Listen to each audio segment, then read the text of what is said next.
All right, so to open it up, we're going to start with introductions. This is Jay's first webinar, but we've done a lot of collaborations in the past. Jay, do you just please go into your background a little bit, explain what you've been up to and your experience? Yeah, so name is Jay Goldberg. Welcome, everyone. I am the founder and CEO at Seller's Choice, founder and president at Home Revolution. Home Revolution is a wholesale business online. Seller's Choice is a 360-degree cohesive digital marketing company, full service. And I'm also happen to be also the advisory board member for Skubana, one of several.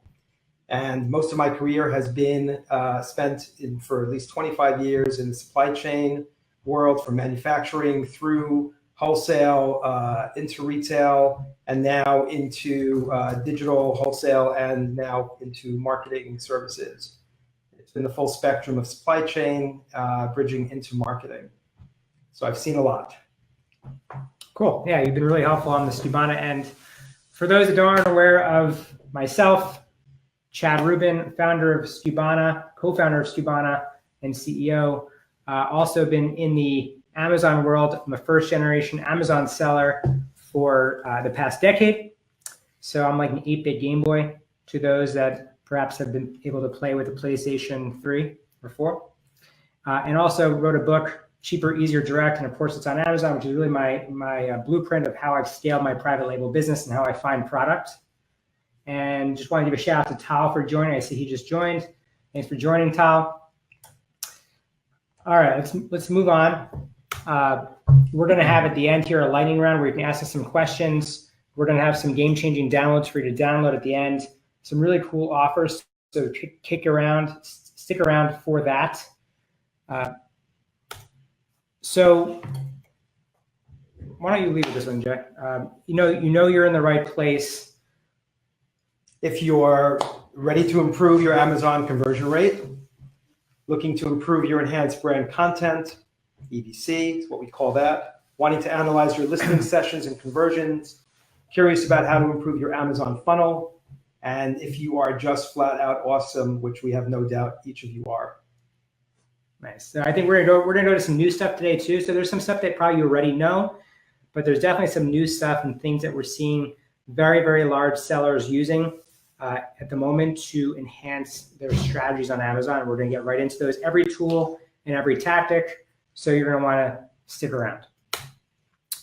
So the main area where we're going to be focusing on today is going to be the meat, the center of the funnel on Amazon.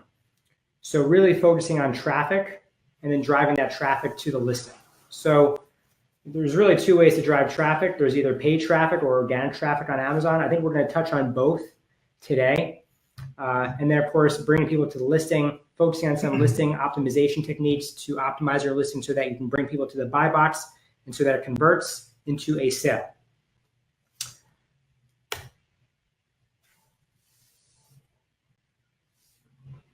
Jay, I want this to be interactive. Yes, So sponsored product and headline ads. These are the two key ways that Amazon sellers are what they're utilizing to be able to take their well-earned dollars and redeploy it to market forward through PPC on Amazon. That's what we're going to be diving into today. Yeah, and I think the real nature of this is that like Amazon has evolved tremendously. Like it used to be a lot easier back in the day to scale on Amazon because there wasn't all these other tactics you needed and all these other strategies that you needed to help you make more money and be visible and be seen and drive traffic. So the game has changed a lot, and we're going to go into some tools that we're using to change the game and evolve it so it becomes a defensive position. The key really is how you can be using data. Data is like a warm blanket on a cold night, and it can be leveraged to your advantage if you know how to use it. So we'll be getting into that as we progress through this webinar. So the way that I'm looking at ACOS these days is you either want to maximize your profits or maximize your sales. So I think a lot of sellers on Amazon right now, they just want to spend, and they're in business to perhaps increase their BSR. or decrease your BSR technically, right? You want to get into a better organic placement in Amazon's discovery engine on the A9. And so I think that's a really important thing to know, because I think I was doing the same thing a couple of months ago, and I changed my entire strategy to maximize profits. And I actually use a different ACOS strategy for when I launch a product versus when I actually release a product into the wild and maintain. So it's a really good thing to know is, number one, are you in business to maximize your sales? Perhaps you don't really care about the bottom line at any given time. So maybe you just looking to break even ACOS. Or to maximize your profits, you want to target a specific ACOS, and we're going to get into that as I go into these slides. So if there's any questions, again, I want this to be interactive. So if anybody has anything to add they want to talk about, you can throw it into the chat box.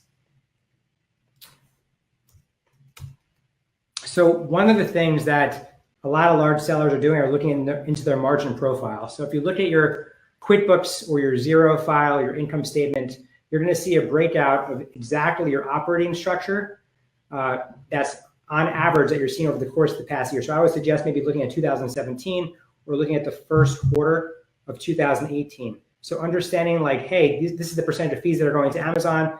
This is what our COGS are, our cost of the goods sold. This is what our overhead is, and this is what our profit is before PPC spend. And when you can actually look at your company on that operating structure, you can actually decide on, okay, profit before PPC spend, that's 30%. That's our break-even ACOS. Now, ACOS as a whole, we started actually breaking that up into individual tiered ACOSs per SKU. And you're going to see how we did that a little bit later. But essentially, we looked at the overall ACOS, what we can spend company-wide, and then we splice that up across individual ACOSs. We spend a lot of time at Seller's Choice and myself individually, whether it's advisory for Amazon sellers, for businesses in general, or when it comes to PPC and onboarding new clients, we spend a lot of time talking about what their margins are. It's pretty much the first and the last question that we ask when we're doing an initial interview to determine if there's a fit for the types of services that the client's looking for that we're recommending. And knowing your profit is key to your business. It's not only about transacting always, you also have to be building your balance sheet, you have to be building your asset, your brand is important, and being able to redeploy your profits into your brand as well as into your PPC is a very important balance to maintain. So if you actually want to perhaps make some money and you don't want to just target break-even ACOS, right? You can actually allocate a 10% ACOS so you know that 20% is left for profit at the end of the day. So just knowing the numbers gives you a competitive advantage. Like I'm telling you right now, a lot of Amazon sellers aren't doing the hard work I'm about to show you. So knowing your numbers, right? I talked about this earlier. A lot of sellers I talk to on a daily basis don't know their numbers, knowing what is going to move the needle for their business. So here's an example of something. So I blinded the company out, and you can see here, based on that operating structure, if you actually break out what your Amazon revenue is, a percent of the total, and your total income, the percentage of the COGS of your cost of the goods sold, then you break out what your sponsored product percentages are as it relates to the entire revenue. You can create the sensitivity analysis and we'll say, okay, at a certain spend, say 10%, we know exactly what we're going to net. So at a 10% sensitivity for the second half of 2017, you know that 10% will directly impact your bottom line at $532,000. And you know any slight change, so a 2.5% change to that percentage that ACOS, it decreases to $450,000. Those are massive swings for small changes. So being able to develop these sensitivity analysis and look at your numbers on a whole based on what you should be spending that's going to make you the most profit is probably the first exercise we would suggest people do. Knowing the numbers are extremely, not just give you trust, but they're comforting because you know exactly what you're going to spend to what you're going to make. As the old adage goes, if you can't measure it, you can't manage it. I like that. I haven't heard that before. Okay. It's now a new adage. Good stuff. So this is a really extremely great in-depth analysis that I think a lot of big sellers are doing that smaller sellers perhaps don't have the awareness to do Perhaps maybe they don't have the time to do it, but it's a great exercise to implement in your business. On top of that, like I said earlier, these Amazon sellers. Now, some of these Amazon sellers started from nothing, right? They're literally operating FBA businesses out of their barn. I'm not joking. And so when you are competing with somebody that's operating their business out of their barn, they can have extremely low overhead costs. But data becomes a competitive advantage. So, and most of these sellers don't have the intuition or the insight to know what their data is and to know what the fees are. They know what Amazon's dropping as a settlement fee in their business, but they don't know what they're keeping. They know what they're making, but they don't know what they're keeping. So if you look here, the FBA pick fee, the pack fee, the prep fee, the return fee, the removal fee, the destroy fee, the commission fee, the short-term, long-term storage fees, on top of your Amazon PPC sponsored ad fees per order. Sellers aren't looking at it in aggregate as a whole.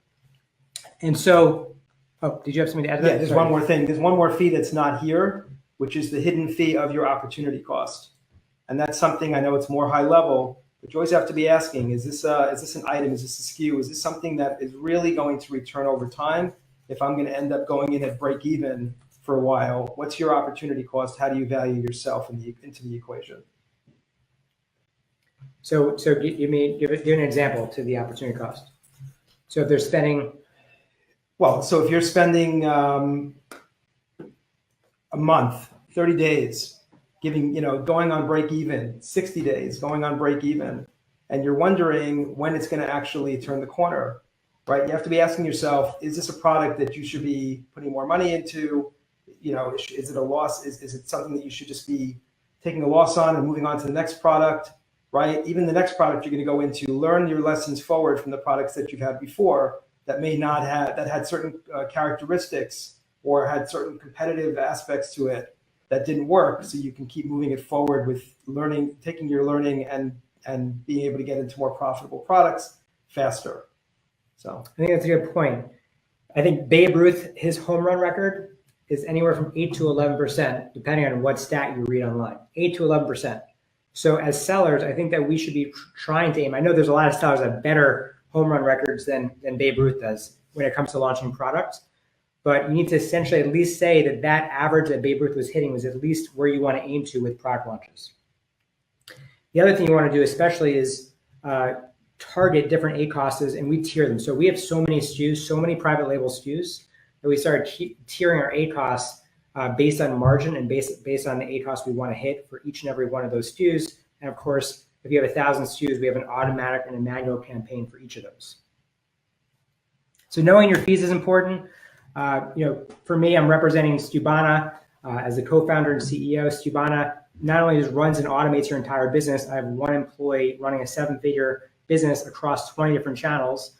But on top of that, at the end, you get the analytics that show you the breakdown of every product with every fee from every marketplace across your entire business, giving you that insight that I think a lot of sellers don't have right now, right? So you can see your storage fees, the refund fees, the principal fees, the FBA fees, the commission fees, et cetera, on every single SKU. So you can actually double down on those winners that Jay was talking about.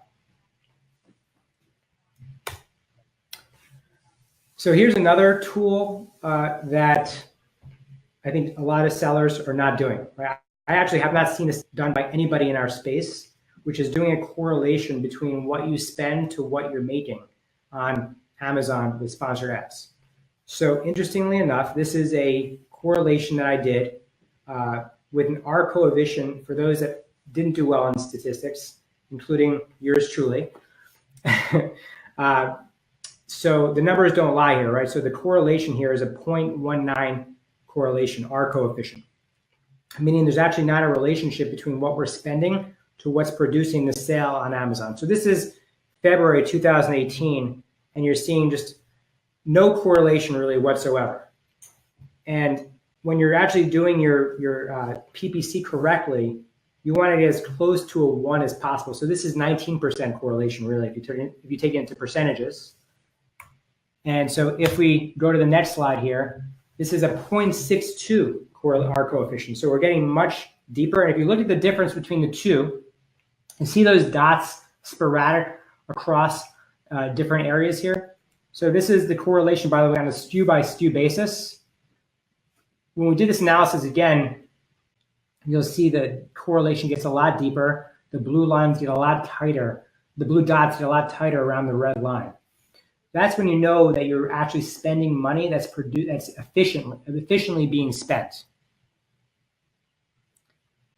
This is very, very important data that I actually hadn't seen before today, the way that it's approached. And again, it goes back to measurement. Your business is your baby. You want to make sure that it's always healthy on every level, macro, micro, across the board. Yeah, so really, we had a problem, right? When we were doing our ad spend, we were just spending money because we were like, hey, I just want to dominate. Just want to dominate our category. But that's not really the way to build a true scalable business. And so we became laser focused on the problem of, okay, what are we spending and what are we making for that spend? And let's try to see, are we being efficient with it? And so we expect this number to increase over time. This is just really the beginning of it. But the other idea is that you want to minimize risk with doing these analyses, right? Minimize risk, whether it's your time or whether it's your money spent, or whether maybe you should be finding others to actually do the management for you, like Seller's Choice. Right, and it's also important, as Chad has taught me through the years, not to get emotionally attached to your products. Very, very important point. Exactly. Well, it's not just about the idea; it's about the execution on the idea. That's right. Important. And I can tell you, I've gotten emotionally attached to the products before, and sometimes you just have to let go. If it's a dog, got to let the dog go. So, also, I think setting targets for yourself and knowing where you want to aim is crucial. So here, here's just a small little skinny of March, April of revenue, orders, your dollar per order, your costs, your return on ad spend, your ACOS, and your number of ads that you have. And so you'll see here the month over month change. Anything green is conditionally positive. And then you have your target of what you're targeting. So in this case, you see here the target for ACOS is between 15 and 20%. And we are right now 18.7%. So we're right in the middle of the target. Beautiful. But having that target number that you want to hit and keeping the company that's managing your ads accountable is very, very important. You have to tell them what you want. The more data that you give them to run your business, the more you can actually get in return for that data. Absolutely. Knowing what your return on ad spend should be. So in this case, we're getting 5x. And that was our goal. We wanted to get a 5x or above on our ad spend. Knowing what your dollar value per order, maybe you want to actually use sponsored ads to get people to buy more at any given time, which does boost your presence on Amazon when your unit session percentage increases. These are things that we're tracking. We're trying to increase our average order value and having people bundle more items in a product together because Amazon values that. So we're giving Amazon and our customer what they value.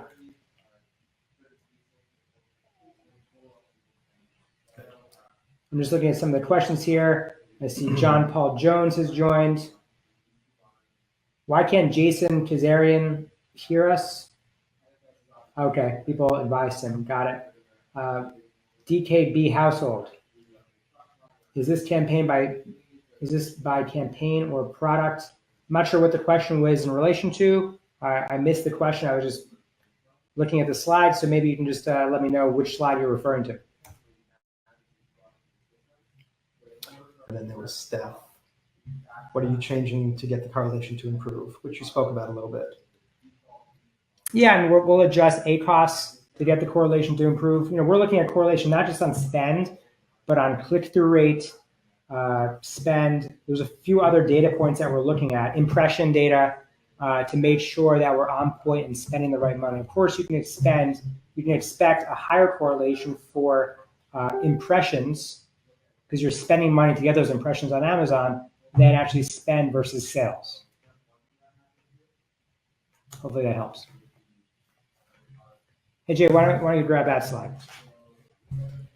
Okay, so we're talking about storefronts now. Storefronts are becoming very popular, very effective.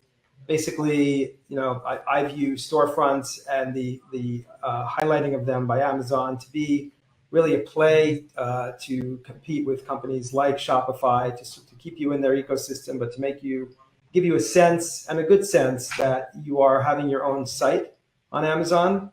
So, we talk about pushing to your storefront, and from off Amazon, there's a lot of talk right now about whether or not traffic should be pushed from off Amazon. There are ways to push traffic from off Amazon directly to your storefront through custom URLs, which is something that we can go forward here, I believe.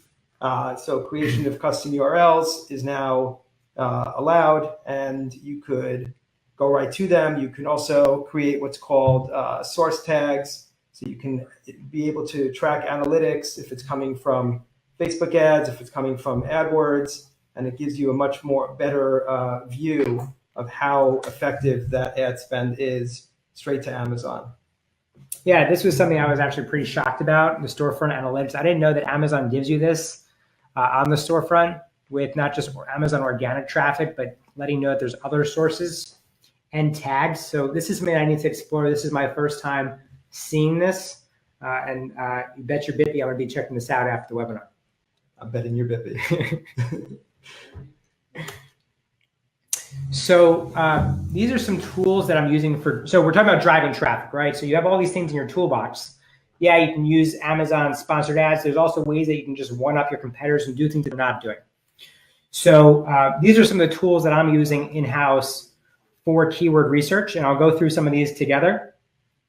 The first one, at least the one that we're looking at right now, is Viral Launch. They gave us a nice coupon code for people that are listening, which is 15% off, and you can use the code SCUBANA to get that 15% off. On top of that, there's a Chrome extension called AMZ Suggestion Expander and Keyword Index Checker, which I'll get to momentarily. But either way, now we're using keywords special for our sponsored ad campaigns and driving keywords to our products in the manual campaigns.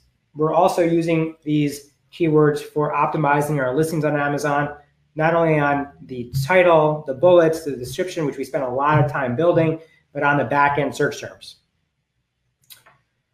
So you want to build half for Amazon and half for the consumer so that Amazon finds you, but also the consumer finds you as well. So for Viral Launch, I actually just recently started using their software. I was using a different software, and I was noticing that the numbers were, not only were they stale, but they just didn't quite add up or make sense. So here was a search for Uno, the card game. And this Uno card game, it'll tell you the exact search volume on Amazon. So it's not pulling from anywhere else. So it's not pulling in search volume numbers from other companies or other, like Google, for example. So it's giving you specific relevant information pulling from Amazon. So I really find that valuable. It's also telling you the broad search volume. It'll give you a relevancy score of the search term. And then it'll give you the suggested CPC bid on that search term as well in advance of you having to bid on it. And it'll give you other ideas of what you want to put into your listing. So this is something I've been using lately. I've gotten a lot of value at it. I'm also using their Chrome extension as well. I think it's extremely helpful and value add. And again, you can use SCUBANA for 15% off.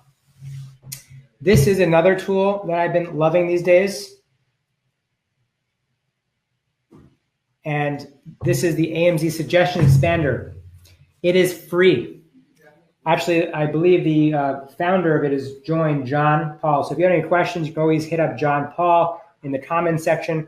So this suggestion, the keyword suggestion expander, it'll tell you. So what I used to do is I used to use this hashtag. So if you put in diapers and you use the word hashtag, it'll show you everything before that search term. This makes my life so much easier because not only does it show me the main items for board games, the keywords before board games, and it gives you other suggestions in the meantime, and it's just free. Just a quick way, another tool to use to get an edge up on your competitors, because I assure you they probably don't know about these tools. Phenomenal tool. So here's another tool, the keyword index checker. It also is a Chrome extension. So this actually shows you where you're seeding for different keywords. So you can use a keyword or a phrase, and it'll show you yes if you're indexed for a specific ASIN, and it allows you to actually search it and check. It's just a great all-around tool you can use just to see if you're ranking. And then if you're not ranking for a specific keyword that has a good amount of volume, then it gives you the insight to say, okay, we need to do something about this. We can change the way. Maybe we need to reorder our title. Maybe put more keywords in the front end, back end, in the middle, or maybe customize what's happening in the back end search. There's a lot of different things that you can do with data because data is just knowledge. And just a few months ago, you can get this through some hack, right? Now these things are professionalizing. People are consolidating this data and making it even more simple for you to use it. So moving on from PPC and advertising, we're going into the journey of the actual listing itself. Journey to the center of the listing. Yes. Yes. So this is a very big part of what we do at Seller's Choice. I just want to, we can move forward here. So yes, we have the imagery, the copy, the EBC, and the sale. It sounds like an easy funnel, but there's a lot of work that goes into getting these right. The first thing that we've been focused on, and I've done a lot of these projects now, is the imagery. We need it to be crisp. Obviously, we need it to have integrity, meaning that the product that you show is the product that they get, but right up to that edge, right? So where rendered images are important, are available and will be rendered photorealistically, we highly recommend that. And we take those, we put them into lifestyle images. We do call outs and infographics. We try to populate at least 6 of the image placeholders on a listing. And now there are invitations going out very selectively. It's hard to know where they're going, how they're going, but to incorporating video into listings as well. And that's something that we've started doing a lot of as well. Why don't we just move forward? Anything you want to say on that? I mean, I think the video is probably going to be the new theme going forward for 2018. If you go to enhanced brand content, Amazon has really been letting people add video to their listings lately. They're made sure that you're looking at the caveats of what you can or cannot include in the video before you produce it. I think that's important. But I do think having a video is going to help increase your conversion rate on your listings. I do think renderings are great. It also gives it that 3D pop because it increases your click-through rate on Amazon's listing when you're searching for something. So the idea is you want to be doing things that first of all, you want to have first mover advantage. You want to do things that others aren't doing because you're going to be copied, right? So you have to be on the edge, on the front edge of innovation and doing, as the tools are launched to you and released to you, doing things that others aren't doing to succeed on Amazon because it's only getting harder. Yeah, it's not just about product differentiation, it's about listing differentiation.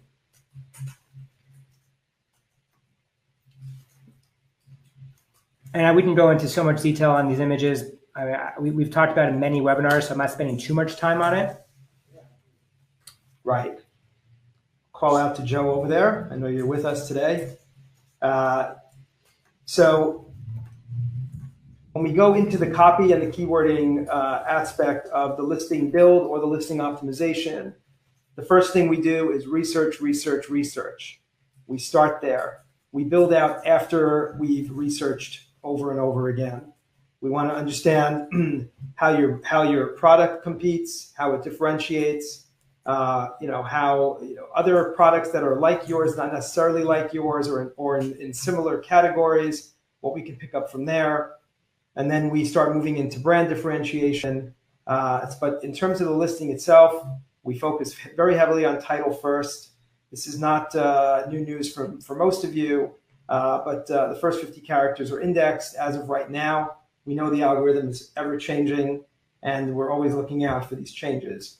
Bullet points, the first bullet is what we understand to be the one that's prioritized and indexed at this point. In terms of emojis, The one thing we want to make sure of that it's cross-browser compliant. Emojis in general, Chad, do you have anything you want to say about emojis from your perspective? I mean, I love emojis. I also like capitalizing letters. And I think this is happening across Amazon. You'd be surprised how many sellers are just not doing it. So people view Amazon's listing in these F shapes, and the F, the end of the letter F, flows right into the first part of the bullets on Amazon listings. So you want to make sure that, because people really don't read anymore, especially on mobile, because now Amazon allows you just to scroll through images. So make sure that you're putting the most valuable information up front in the bullet points so people can easily see it and read it. I think that's very important. And of course, I think the first bullet point that you put here, which is the most important, is research. Doing the keyword research and looking at all your competitor listings and evaluating them and seeing the deficiencies in those listings and implementing those deficiencies as essentially things that you can gain, and implementing them into your listing are of utmost importance.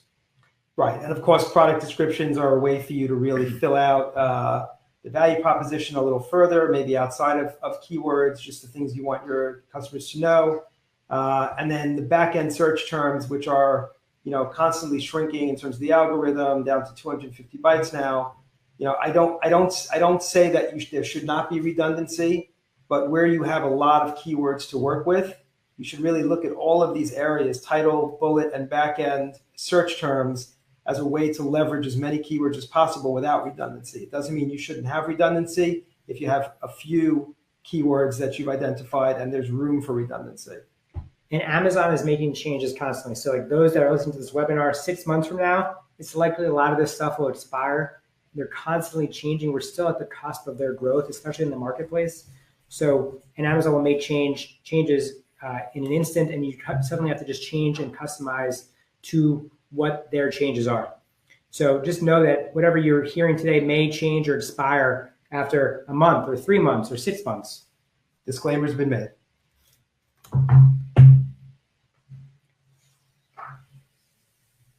And then we have, enhanced brand or A+ content, depending on how you're selling, where you're selling, whether you're on Seller Central, Vendor Central, and what that gives you a chance to do, which is what we're all about. We're all about cohesive brand building. And if you have brand registry, which we recommend, all of your strategies on Amazon are, work around a unique name that you can register, that you get enhanced brand or A+, you can apply more images into those templates. You can increase your brand awareness in a very big way here, really turn you from a listing that has a brand to a brand that has listings. I think it's really a different way of looking at who you are, and it shows the maturity of who you are and how you're expanding on Amazon when you have enhanced brand content, especially by category. It gives you more product information, it builds brand engagement, and it helps you tell the story of your value against your competition. I like that. It's good. I do like on enhanced brand content, we've been using, I think, template 4. There's a lot of different templates you can use for it. There was some conversation and chatter about whether enhanced brand content gets ranked or whether it was hurting some people. I know when they first launched it in beta, certain listings were being negatively affected with on Amazon search engine. I think those things have changed, and we're now more so on board with enhanced brand content as Amazon has proved out the model and it's no longer in beta. But it's a great way to tell a story about your brand. And if you don't look at yourself as a brand, you should start looking at yourself as a brand. It should also tie nicely to your off Amazon brand strategy. That's a good place for you to really show a unified look for your brand across platforms and across marketplaces. Cool. So this is something that I've been studying a lot of, which is Amazon's conversion rate and how they look at listings. So what we do is we compile a spreadsheet at the end of every month of every product, and we actually aggregate it onto the whole. But in terms of just looking at a SKU by SKU level, we're looking at our conversion rates, and we're looking at what's getting the highest sessions, meaning the most amount of people that are coming to our listing with the lowest conversion rates. Because those are the ones you need to prioritize. Those are the ones you need to optimize In fact, you need to prioritize those rigorously. Those are the first ones you need to be optimizing in the back end of Seller Central. So first, to even get this data, you need to go to Business Reports, Detail Page, Sales and Traffic by Parent Item, and then you'll see this on the back end. And so the formula is essentially taking your units ordered plus your B2B orders, adding those up, dividing it by the sessions, multiplying it by 100. That gives you your conversion rate percentage for a listing. So it really depends on the category. We were speaking about this earlier. It really depends on the category that you're in, but you want to try as best as you can. Just Amazon has a much higher conversion rate than off Amazon with a shopping cart. So you want to get your conversion rate to be somewhere around 40%. At least make that your target. But before you even make it a target, first look at what's happening with your listings. What's getting the most sessions has the lowest conversion rate? What is the listing that's getting the highest conversion rate and why? And perhaps has the lowest sessions or the highest sessions and the highest conversion rate. So looking at the data, it tells a story and allows you to actually make decisions very quickly. So that whole debate about enhanced brand content, really, everyone should have just went to the back end and said, hey, has my conversion rate changed? Has my sessions changed over time? Looking at these things allow you to make decisions on Amazon far more quickly than listening to people or advice that operates on a very, very shallow level that's just there to sell you a specific tool.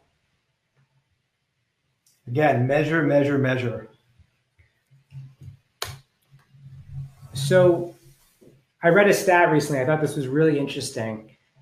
30% of purchases on Amazon are coming from frequently bought together. And I was like, wow, that is massive. So then I started diving into seeing, well, what are my products frequently bought together with?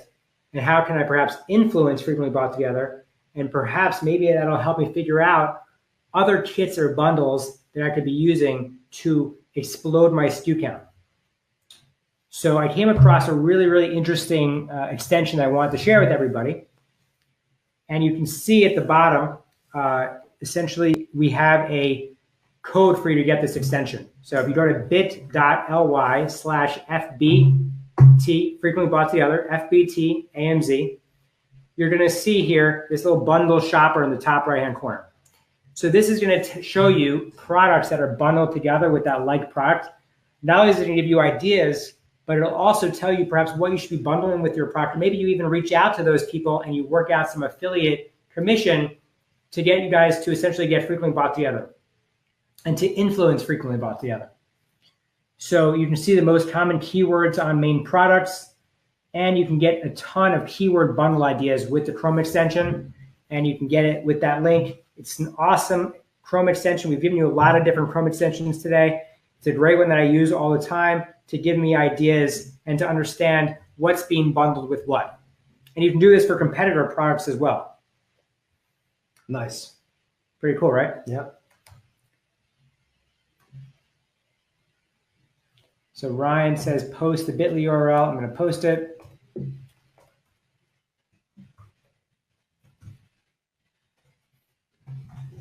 Oh, someone posted before me. Awesome.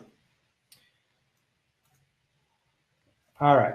So I know, Jay, you have an offer for today's presentation. Yes. So first one is our ebook. You can download optimized Amazon listings to increase conversions and win at bit.ly/listing ebook. And that'll be posted here in a moment. And we are going to have, for those participating here today, a random drawing with one winner for an Amazon PPC management for 3 months, free of charge. Wait a minute. For the winner. 3 months, free of charge. You're not going to charge someone for managing their PPC campaign. We are not going to charge someone for managing their PPC campaign for 3 months. You heard it here first, people. One winner. So it's good that you're here today and take advantage of this. sellerschoice.agency/giveaway. Password is Amazon Funnels. That will be posted here shortly as well. Yeah, if you can post a link in the chat box, that would be great. And just let them know which link goes to what would be great. Right. Now, for Stubana, my opinion overall is that to win in e-commerce right now, you need to be a systems thinker. So Stubana is an operational system that you can use to run and also automate your entire business. And I can tell you this, we never discount. We did this is a very special webinar that's near and dear to my heart. I've been friends with Jay for, I don't know, 6 years now, right? At least 6 years. Time's flying. So, and anyone can grow fast, but the question is really can you grow efficiently? I'm on 20 different channels, 1 employee. I have nearly 1,000 private label products. That doesn't include my listings, which is about 3,000. And we built a system to help us automate the entire process. And really, it's a system that just doesn't even agree upon, it doesn't actually operate under regular rules, right? It's a system that takes every disparate solution that you see out there operationally and puts it together in one solution to run your entire business. So check it out. Feel free to email me if you just want to say hello. If you like the webinar, perhaps you want to know more about correlation analyses. Maybe you want to talk about sensitivity analysis. I'm open to having a conversation and chatting because I do believe in giving value and just building relationships. I think the essence of my entire business is all about relationships. And that leads us to the lightning round. I think we can open up to some Q&A. Oh, I have to mention and say that the 15% off is for brand new clients at Stubana. I see that there's been some existing clients that have asked about better pricing. So it is for brand new clients. Thanks so much for that correction. All right. So the webinar will be available after today. It's going to be on our YouTube channel. I believe it'll be on Seller's Choice YouTube channel as well. That's right. You can always contact Seller's Choice to get the recording if you want that white glove service. What else is happening here? I'm just looking at the questions. So if you have questions, throw them into the Facebook chat. So Varun asked, are product descriptions or EBCs indexed? So last I heard that just the description, the product description on the back end is what gets indexed. I don't know if things have changed since I last checked. Do you have any? I'm with you in terms of where you landed last. I don't think that anything has really changed or that we know of anything that's really changed. I would imagine that Amazon is constantly, because they are promoting it, taking EBC into account as a next level seller on their algorithm. Either way, it doesn't hurt to have all your awesome diamond keywords in the back-end search terms, have them in the product description, and have them in your enhanced brand content. Like, it doesn't hurt, right? So why not? Just make sure that you're indexed appropriately so that the customer loves you and so that Amazon loves you as well. And also, when you're building your listing, put in a really robust product description in there when you're building the listing. These are all things we spend a lot of time on the front end. Remember, we automate the back-end operation system so we can focus on the stuff that essentially technology can never automate, right? Is really human thinking and thought and having the capacity to create listings that are built to sell. Yep. So Chad Rubin, a different Chad Rubin, asks in the chat, will back-end search terms work if this is not a listing you created? That's a really good question. So whoever has the detail page ownership of a listing, so if there's multiple resellers in a listing, you're contributing content to that listing, unless I believe you have detailed page ownership of that listing, you will technically not, your keywords will not be contributing, but don't quote me for that. Now, if somebody actually goes into your product catalog and searches on the back end for a certain keyword, I believe you will get indexed if they're actually going directly through your product catalog as a seller. It's a really good question. Jennifer Banker, do you see that one? This recording will be available after. I think that's been already. She asked a question here. Oh, another one. Support Amazon has recently told me all capital letters in the bullet points are against Amazon policy. Any thoughts or workarounds on this? Do you have any thoughts on that? I don't know that you need a workaround because bullet points are very much in play right now, even with the biggest accounts. Yeah, but she's saying bullet. So are you saying that the capital letters are against Amazon policy? Like, I'm sure Amazon probably has a lot of things that are against their policy. Right. And I think it's important to understand, like, probably every listing on Amazon would probably be banned, or nearly a certain percentage of them, a large percent would be banned, because all of them have, a lot of them have capital letters in them. Some of their top 10 sellers have capital letters in them. So Yeah. I don't know that that's an issue. If you really want to be strict about it, obviously just don't use them and make your first bullet really, really strong in terms of on the SEO side. So Yeah, I think that you need to decide on how strict you want to be with everything that's on Amazon. Obviously, you never want to get on Amazon's bad side. I think this is probably not a very, very large risk, to be frank with you. So I would say that there's a high reward here, low risk, and that's how I would evaluate this decision. Right. You'll never see Amazon take out a policy line, whether they look the other way or forget that they have it, or you call someone and they're actually going to dig into the language to see if it's there. That's a different story. But if you want to be ultra safe and you feel like it's something that's going to put you in jeopardy, obviously that's a judgment call you have to make. So cool. Let's see some other questions here.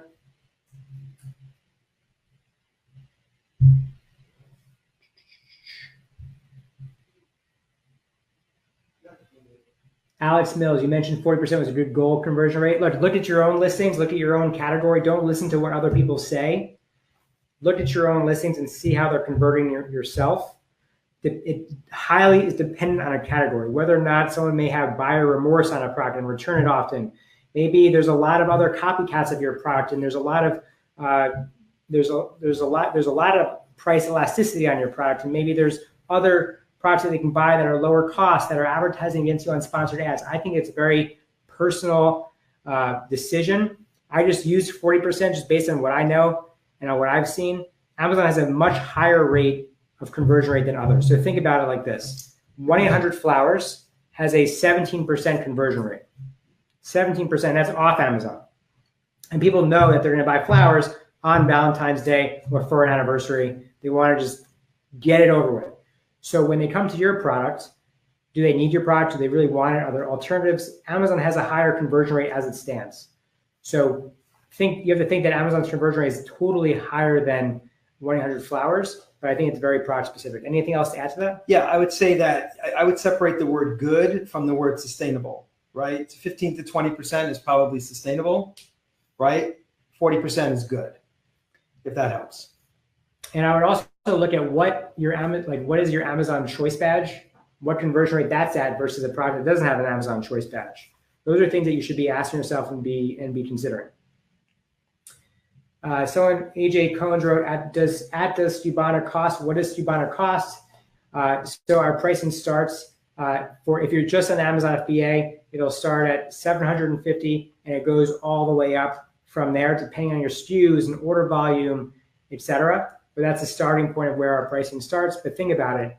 Can you find an employee or 10 employees for $750 or up for that month? That's minimum wage. So you can't even find an outsourced employee in the Philippines for that price. All right, we have a few more questions here. Difference between EBC and storefront. You want to take that? Difference between EBC and storefront. So EBC is an on-page brand opportunity in terms of what you could present through a template that's on page for a listing. Storefront is literally a collection of your listings organized like you would on a website, on a site with categories. You can create categories, and have them be presented, on a full catalog basis. So two very different things. I hope that answered the question. And then there's the next one, Mark Davis, auto campaigns. Since you can't negative ASIN matches, how can you effectively manage the cost of auto campaigns over time?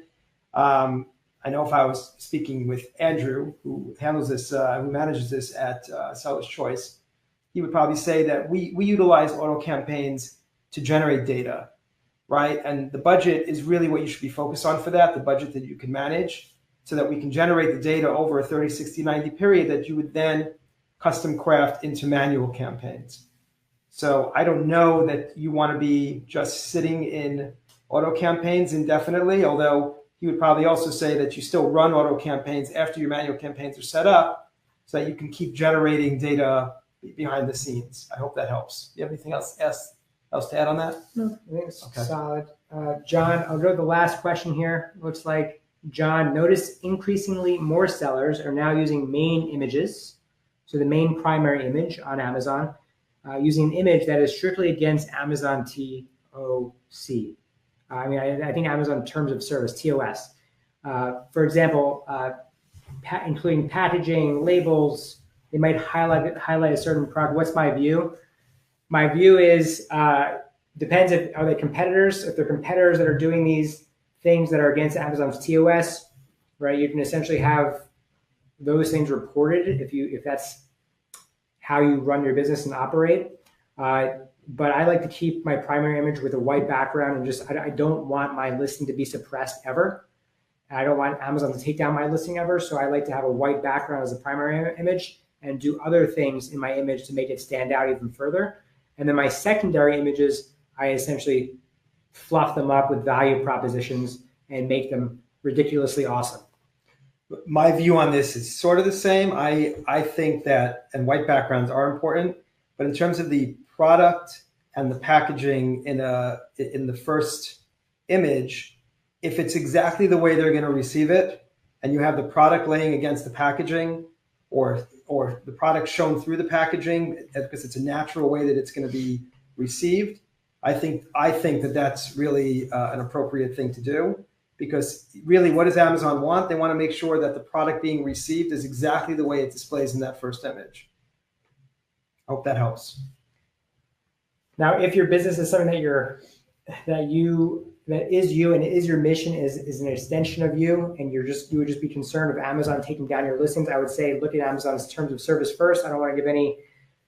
You have to take the risk that you're comfortable and willing to take to bend the rules or stay in line with the rules. So, hope this was helpful for those that watched today. I want to thank you for joining us and for allowing us to join you on this webinar. Thank you, Chad. This was very valuable. Really appreciate it. Yeah. And thank you to all of you who joined. We hope this was valuable for you as well. Thank you, everybody.